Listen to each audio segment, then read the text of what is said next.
जम्मू यात्री भवन ट्रस्ट हरिद्वार के प्रांगण में स्थित महाकालेश्वर मंदिर में दिनांक 30 दिसंबर 2024 सोमवार को सोमवती महापर्व के अवसर पर सुदर्शन न्यूज चैनल के मुख्य संपादक श्रीमान डॉक्टर सुरेश चौहान जी द्वारा सपरिवार भगवान भोलेनाथ का विशेष आशीर्वाद प्राप्त करने हेतु विद्वान पंडित जनों के विधिवत मंत्र उच्चारण एवं ट्रस्ट के अध्यक्ष श्रीमान पवन कुमार शास्त्री जी की प्रेरणा से लघु रुद्राभिषेक पूजन किया गया। रुद्र हृदय उपनिषद में शिव के बारे में कहा गया है कि सर्वदेवात्मको रुद्र, सर्वे देवा शिवात्मका अर्थात सभी देवताओं की आत्मा में रुद्र उपस्थित हैं और सभी देवता रुद्र की आत्मा हैं। हमारे शास्त्रों में विविध कामनाओं की पूर्ति के लिए रुद्राभिषेक के पूजन के निमित्त अनेक द्रव्यों तथा पूजन सामग्री को बताया गया है। साधक रुद्राभिषेक पूजन विभिन्न विधि से तथा विविध मनोरथ को लेकर करते हैं। किसी खास मनोरथ की पूर्ति के लिए तदनुसार पूजन सामग्री तथा विधि से रुद्राभिषेक किया जाता है। यदि आप भी भगवान शंकर को प्रसन्न करने एवं अपने पारिवारिक व स्वास्थ्य लाभार्थ रुद्राभिषेक कराने चाहते हैं तो जम्मू यात्री भवन हरिद्वार में अपना नाम गोत्र भेजकर रुद्राभिषेक करवा सकते हैं। आप जानते हैं कि हम तो भावनाओं के साथ काम करने वाले लोग हैं और पाकिस्तान का जो हुआ, बांग्लादेश का हुआ, बंगाल में हो रहा है, केरल में हो रहा है, हमारे आसपास भी आ चुका है। भगवान की पूजा पाठ से शक्ति मिलती है, ये तो हम जानते ही है। लेकिन सारे लोग अगर ये शक्ति केवल व्यक्तिगत धन कमाने, व्यक्तिगत करियर, परिवार बनाने तक ही सीमित रखेंगे तो फिर धर्म की रक्षा कौन करेगा। और धर्म एक चेतना है और वो शरीर रूप में धारण करके ही हम उसका प्रत्यक्ष रूप से उपयोग कर सकते हैं। विचार के हाथ पैर नहीं होते, विचार व्यक्ति ने धारण करना होता है और फिर वो शरीर उस विचार का प्रत्यक्ष अनुपालन करते हुए प्रतिपादित करता है। और मुझे लगता है कि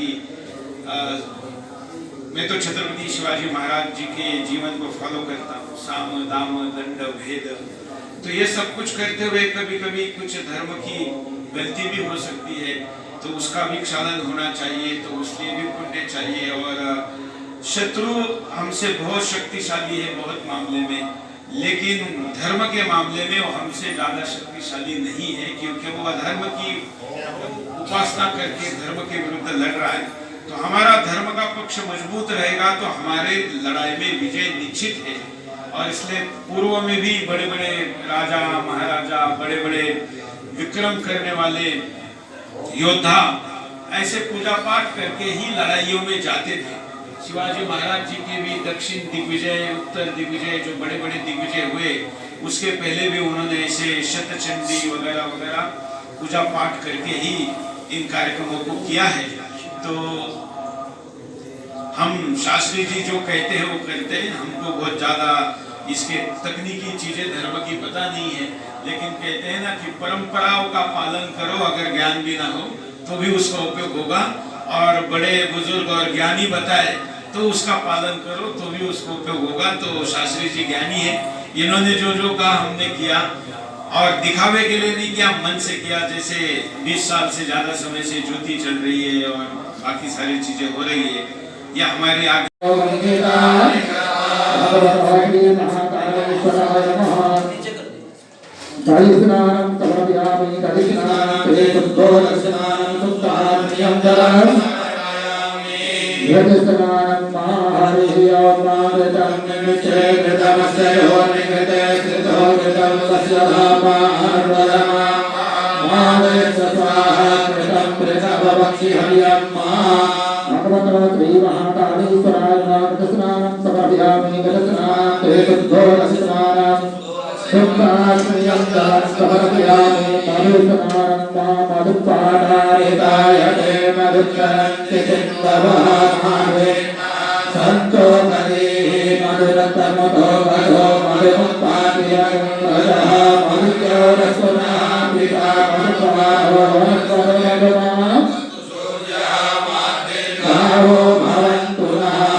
Sarkarasna समर्पयामि सर्वस्नानान्ते शुद्धोदकस्नानं शुद्धाग्नियं ददामि समर्पयामि मेघपञ्चामृतस्नानान् पञ्चर्याः सरस्वती मधुयन्ति सरस्वती पञ्चमासो देशे पञ्चामृतस्नानं समर्पयामि पञ्चामृतस्नानान्ते शुद्धोदकस्नानं शुद्धाग्नियं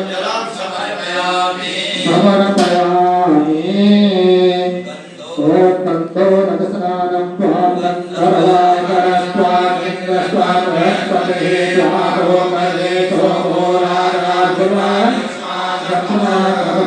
गन्धोदकस्नानं समर्पयामि त्रयोदकस्नानं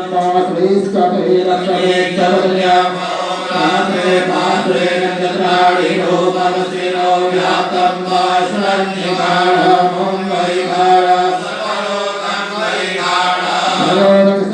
समर्पयामि भस्मोदकस्नानं ध्यायुमन्दमदग्ने नक्षत्रशतायुगमागते भस्मोदकस्नानं समर्पयामि पुष्पसारस्नानं व्योमाहुनदी प्रतिमोदध्वं कुतवती प्रसो